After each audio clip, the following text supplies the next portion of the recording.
আমি বলছিলাম সুলাইমান বাচ্চাটার বাপজি আপনার কোলে করে নিয়ে সুমা দিয়ে মেয়েটার কোলে দিয়ে বলল, যাও তোমারই বাচ্চা, তুমি নিয়ে চলে যাও।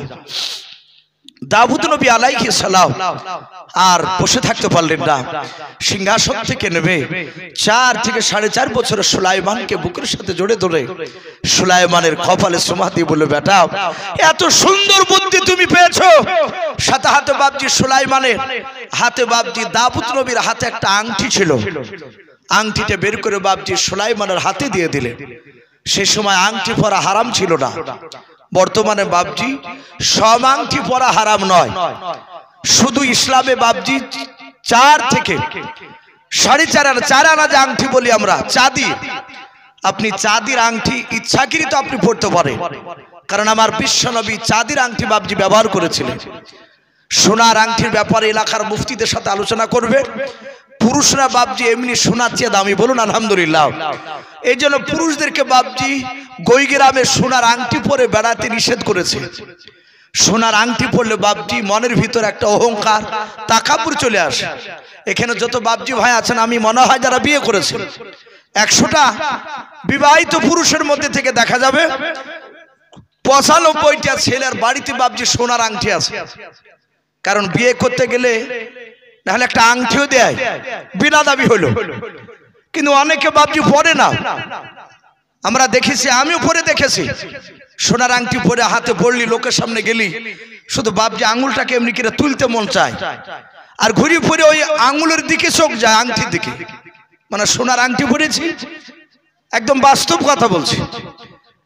এই জন্য বাপজি সোনার আংটি বাড়িতে পরবেন না। বাড়ি থেকে যখন আপনি বাইরে যাবেন সফরে, বিদেশ জায়গায়, ওই রকম জায়গাতে গেলে সফরের হালাতে সোনার আংটি পরে যাওয়ার অনুমতি আছে। ওখানে অহংকার আসবে না। কেন?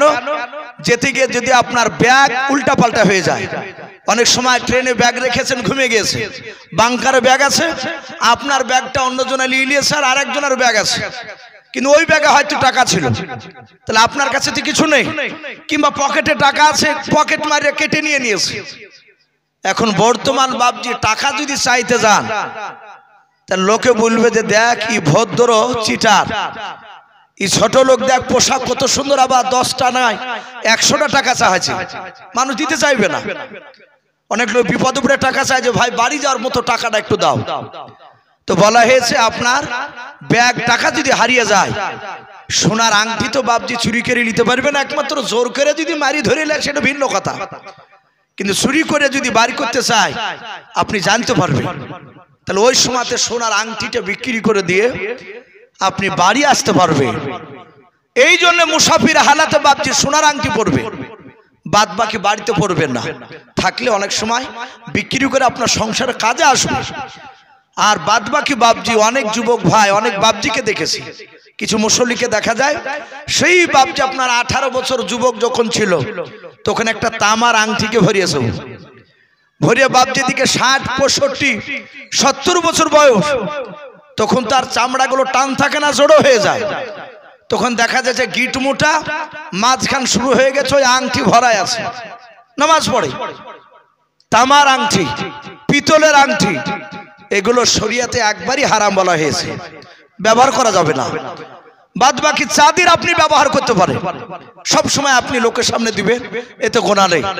হযরতে সুলাইমান আলাইহিস সালামের হাতে আংটি ছিল, ওই আংটিটা বের করে সুলাইমানের আঙ্গুলে বাপজি ভরে দিলে। আংটির ব্যাপারে বলা হয়েছে ওই আংটিটা থাকলে, দাউদ নবী বলেছিলেন, বাবা এই আংটিটা থাকলে আল্লাহ তো হেফাজত করবি, কিন্তু আংটিটা থাকলে তুমি কোনো জায়গায় অসম্মানিত হবে না, বলুন আলহামদুলিল্লাহ। এই সুলাইমান আলাইহিস সালাম এই আংটিটা বাপজি হাতে পরে নিলেন। এইভাবে বাপজি সুলাইমান দুটো বিচার করে দেখে দিয়েছিলেন। বাপজি আমার সোনা লালেরা, এই সুলাইমান আলাইহিস সালামের কথা তাফসীরে অনেক ঘটনা পাওয়া যায়। কিতাবে লিখেছে একটা হায়াতুল হাইওয়ান বলে একটি কিতাব, ওই কিতাবে বাপজি সুলাইমান আলাইহিস সালামের কথা এসেছে। সুলাইমান আলাইহিস সালাম তখনও বাপজি গোটা পৃথিবীর বাদশা হতে পারেনি, একদিনে তো হঠাৎ করে হয়নি, আস্তে আস্তে বাপজি দেশ জয় করতে করতে গোটা পৃথিবীর বাদশা হয়েছিল। কিন্তু কেতাবে লিখেছে তখন হয়নি, কিন্তু তিনি তখন নবী। সুলাইমান, মহান রব্বুল আলামিন বলছে, আমি সুলাইমানকে এত বড় হিকমত জ্ঞান দান করেছিলাম, এত বাদশা, এত সম্মান দিয়েছিলাম। সুলাইমান আলাইহিস সালাম উনি যে বাপজি সিংহাসনে বসতে, স্টেজের উপরে বসে থাকতে, কেতাবে লিখেছে স্টেজটা কত বড়। এই যে আমরা বসে আছি, আপনাদের এই ভিকুতলা মহিলা মাদ্রাসার সম্মানীয় কারি সাহেব যে আব্দুল মাজিদ সাহেব বসে আছে, আমি বসে আছি, আরো হয়তো কয়েকজন বাপজি বসে আছে, এখানে চেয়ার আছে। আমরা জানি যে এই স্টেজের উপরে চেয়ার রাখলে, খুব বেশি বেশি ধরলে আপনার মোটামুটি এখানে এই যে বসে আছি চেয়ার, এই চেয়ার গুলো বাপজি রাখলে খুব জোর হলে 30টা ধরবে, না আর 5টা দিয়ে 35। আচ্ছা বলে সুলাইমান আলাইহিস সালাম যে সিংহাসন বসতে, ওই স্টেজটা কত বড় ছিল বাপজি, কারো মনে আছে আপনাদের? কোরআন শরীফে বাপজি সূরা আম্বিয়ার এই সূরাটার তফসিরে মারিফুল কোরআনে এসেছে, পাওয়া যায় যে নবী সুলাইমান যে স্টেজের উপর বসতে, নবী সুলাইমান স্টেজের মাঝখানে বসে থাকতে, যেমন আমি বসে আছি কেন মাঝখানে, উনি বসতে, আর ওই স্টেজটা এত বড়, ওনার ওই বিশাল স্টেজের উপরে 6 লক্ষ চেয়ার আর্ত, বলুন আলহামদুলিল্লাহ, 6 লক্ষ চেয়ার। আমার মনে হয় যে আপনাদের এই ভিকুতলা, এই তীরমোহনীর বাজার নিয়ে বাপজি 6 লক্ষ চেয়ার ধরবে না। কিন্তু এখনকার চেয়ার তো ছোট, তখনকার চেয়ার কি এত বড় ছিল? না। কেতাবে লিখেছে, আর আমরা দেখতে পাই, মানুষ বাপজি মাটি কাটতে গিয়ে এক একটা পুরানো কবর দেখতে পাওয়া যায়। মাটি কাটতে গিয়ে দেখা যায় কবরে মাথা উঠেছে, মাটিটাকে একটু সরিয়ে দিয়ে দেখে এই মাথা বাপজি সেই কলসির সমান, এইরকম মোটা মাথা, তার দেখতো বাপজি আঙুলগুলো এই তাইলে সমান সমান লম্বা। তাহলে বাপজি ওর মাথা যদি এত মোটা হয়, তাহলে ওর বডি লম্বা ছিল তো। আজ থেকে বাপজি যারা 500, 700, 1000 বছর আগকার মানুষ, তারা বড় ছিল। যেমন হযরত আদম নবী আলাইহিস সালাম, উনি যখন দুনিয়াতে এসেছিলেন, আল্লাহ পাঠিয়েছিলেন, কেতাবে লিখেছে আদম আলাইহিস সালাম উনি 60 হাত লম্বা ছিলেন, বলুন আলহামদুলিল্লাহ। কহাত বললাম 30 গজের কথা এসেছে, 60 হাত লম্বা। তখনকার মানুষ ওই রকমই বাপজি আপনার বড় হতো। আস্তে আস্তে মানুষ ছোট হতে হতে হতে বাপজি আমরা একেবারেই ছোট হয়ে গেছি। আর হয়তো আগামীতে বাপজি 50 বছর পর যাইটা ঢুকাছে, এসে বাপজি আরো 1 হাত মানুষ ছোট হয়ে যাবে। তো হযরত সুলাইমান 6 লক্ষ চেয়ার বাপজি থাকতো তার সিংহাসনে। আল্লাহ বলছেন, আমি সুলাইমানের চেয়ার শুধু খালি বসে রাখার জন্য দেইনি, কেতাবে লিখেছে তার 6 লক্ষ সৈন্য সব সময় তার সিংহাসনে বসে থাকতো, বলুন আলহামদুলিল্লাহ। কেতাবে লিখেছে সুলাইমানের বাম সাইডে 3 লাখ চেয়ার ছিল। ওই 3 লাখ চেয়ারে জিনেদের মধ্যে থেকে জিন, কোরআন শরীফে এসেছে 2টো জাতি, জিন আর মানুষ। আল্লাহ বলছেন, আমি সৃষ্টি করেছি, ওমা খলাকতুল জিন্না ওয়াল ইনসা ইল্লা লিয়াবুদুন। আল্লাহ বলছেন, আমি জিন আর মানুষকে তৈরি করেছি শুধু আমার ইবাদতের জন্য, বলুন আলহামদুলিল্লাহ। ওমা খলাকতুল জিন্না ওয়াল ইনসা, এখানে আল্লাহ কোরআনই বলছে যে আমি জিন আর মানুষকে তৈরি করেছি। আল্লাহ রাব্বুল আলামিনের নবী সুলাইমান উনি বসে থাকতেন, বাম পাশে 3 লাখ চেয়ার থাকতো। আর ওই 3 লাখ চেয়ারে পৃথিবীর জিনেদের মধ্যে থেকে মাত্র 3 লাখ জিন ইমানদার, সব জিন নয়, জিনেদের মধ্যে থেকে যারা ইমানদার জিন, 3 লাখ জিন সৈন্য বাপজি সিংহাসনে বসে থাকতেন। আল্লাহর নবী বলছেন, আমার ডান পাশে 3 লাখ চেয়ার থাকতো।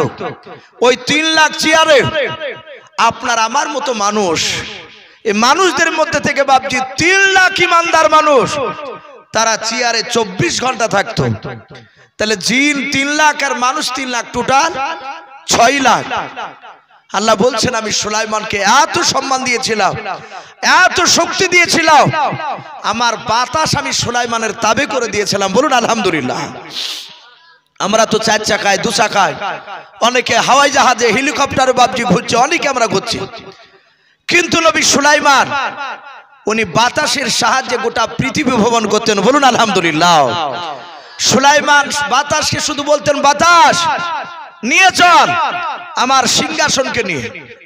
আল্লাহ রব্বুল আলামিন বলছেন গোটা 6 লক্ষ সৈন্য বিশিষ্ট সিংহাসন নিয়ে বাতাসে নবী সুলাইমানের সিংহাসনকে নিয়ে উড়িয়ে নিয়ে চলে যেত।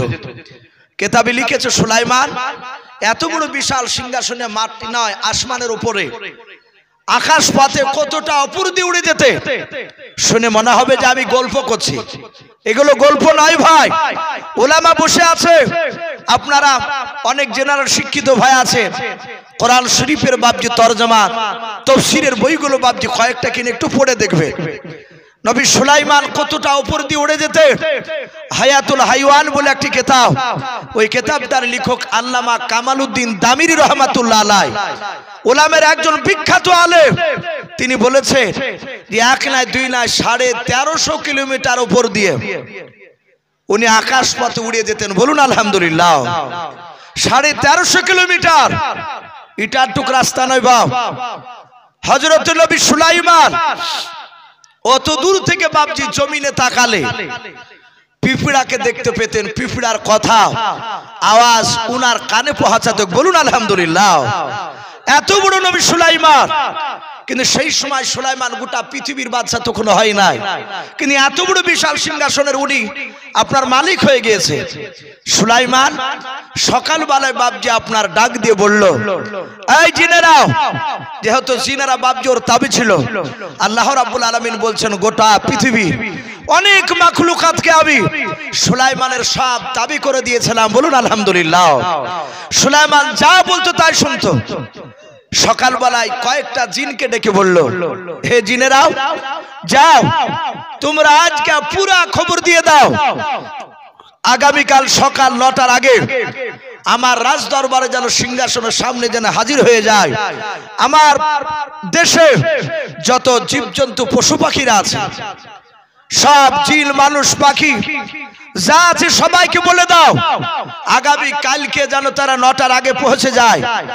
আমি তাদেরকে সামনে রেখে আমি নবাত সম্পর্কে কিছু বক্তব্য রাখব, আমি আলোচনা করব। জিনারা বাপজি প্রচার শুরু করলো। কথা বলুন, জিনকে আপনারা দেখতে পান ভাই? কথা বলে, জিনকে দেখতে পাই না, কিন্তু মেয়ে ছেলেতে জিন দেখতে পায় ভাই। দেখবেন বেশিরভাগ এক একটা ফ্যামিলিকে এক একটা মেয়েতে বাপজি নাজেহাল করে দিল, ভন্ডামু করে। অনেক সময় বাপজি মেয়েরা তারা বলে যে বাথরুমে যায় বাপজি এসে হু হু করছে, বলে কি হয়েছে, বলে জিনে ধরেছে। আমরা অনেক পরীক্ষা করে দেখেছি, 2 মাস 6 মাস জ্বালানোর পরে দেখা যাচ্ছে বিনা ওষুধে আর রোগ ভালো হয়ে গেছে। শুনতে পাওয়া যাচ্ছে যে মেয়েটা অমুক ছেলেকে ভালোবাসতো, সে বিয়ে করবো না বলেছে, দিয়ে ওই রকম ভন্ডামো করছিল। বেশিরভাগ মেয়েরাও বদমাইশ করে। নবী বলেছে আমি রসুল ছাড়াও পৃথিবীর কোনো মানুষ জিনকে বাপজি তারা দেখতে পাবে না। মানুষেরা জিনকে দুনিয়াতে দেখতে পাবে না, কিন্তু নবী রাসূলদের জন্য খাস ছিল, বলুন আলহামদুলিল্লাহ। নবীদের জন্য খাস, নবীরা যেটা করতে পারে সেটা আমরা করতে পারবো না। তাহলে সুলাইমান নবী উনি দেখতে পেতেন জিনকে, ওনার জন্য খাস ছিল। আল্লাহ রাসূল বললে ঘুমালে ওযু করার পরে সাহাবাদেরকে বললে তোমরা ওযু যদি করো, মসজিদে এসে যদি পিঠ লাগিয়ে বসে থাকো, যদি ঘুমিয়ে যাও তাহলে তোমাকে ওযু করা লাগবে। সাহাবারা বাপজি মশলাটা শুনলে একদিন হঠাৎ করে দেখছেন বিশ্বনবী শুয়ে আছে। আল্লাহ রাসূল সাহাবারা নামাজের টাইমের দিকে দেখছে, রাসূল উঠছে না কেন। ঠিক নামাজের 2 মিনিট আগে আল্লাহ রাসূলের আবু বকর সাহাবা, তিনি রাসূলের পায়ে তালুতে গিয়ে হাত দিচ্ছে, আস্তে আস্তে হাত বোলাচ্ছে বিশ্ব নবীজির ঘুমটা একটু ভাঙানোর জন্য। জোরে দিচ্ছে না, যদি বেয়াদবি হয়। আল্লাহ রাসূল তাকে বলেন আবু বকর কি ব্যাপার, আমার পায়ের তালুতে হাত বোলাচ্ছে কেন? আর এটা নিয়ম, মানুষকে ডাকা গায়ে হাত বোলাতে হয়, যে যেরকম ব্যক্তি গায়ে হাত বোলাতে হয়। আমরা কি করি, তার কাছে আব্দুল জব্বার শুয়ে আছে আর কানের গুড়িতে যায়, এই জব্বার এই উঠ, ধমক। ও ঘুমিয়ে থাকবে, ধম ধম করে ভাই কি হলো, তার ব্রেনের আঘাত হতে পারে। এটা রাসূলুল্লাহ ওইভাবে ডাকতে বলে, তার গায়ে হাত দে। আস্তে আস্তে বলুন ভাই কি চাচা, যদি ছোট হয় আব্দুল জব্বার বলে ডাকেন, আব্দুল জব্বার। সে তাকে বলবে কি হলো? বলে ওঠো। যে কোনো কাজের জন্য হয় আপনি ডাকতে পারেন, সেক্ষেত্রে তখন বলে তার ব্রেনের অসুবিধা নেই। রাসূলুল্লাহ তাকে বলেন, আবু বকর আমাকে ডাকলে কেন? বলে হুজুর নামাজ পড়বেন না, টাইম হয়ে গেছে। আল্লাহ রাসূল চট করে ওঠে, বিনা ওযু করে, ওযু করেন না, নবী অমনি গিয়ে বাপজি নামাজে দাঁড়িয়ে গেলেন। সাহাবারা নামাজ পড়লেন। নামাজ পড়ে চিন্তা করছে, রাসূলুল্লাহ তো কিছুদিন আগে বললেন যে ঘুম থেকে জাগার পরে তাকে ওযু করা লাগবে। হযরতে ওমর ফারুক রাদিয়াল্লাহু তাআলা আনহু আস্তে করে বলছেন, হুজুর বেয়াদবি হলে মাফ করবে। নবী বললেন, আবু ওমর কি বলবে বলো? বলে হুজুর আপনি বলেন ঘুমালে মানুষ ওযু ভেঙে যায়, কিন্তু আপনি শুয়ে ঘুমাচ্ছিলেন, আপনি ওযু করলেন না? বিশ্বনবী মুচকে মুচকে হাসছে। নবী বলেন, সাহাবা এটা আমি রাসূল, আমি তোমাদের মতো নয়।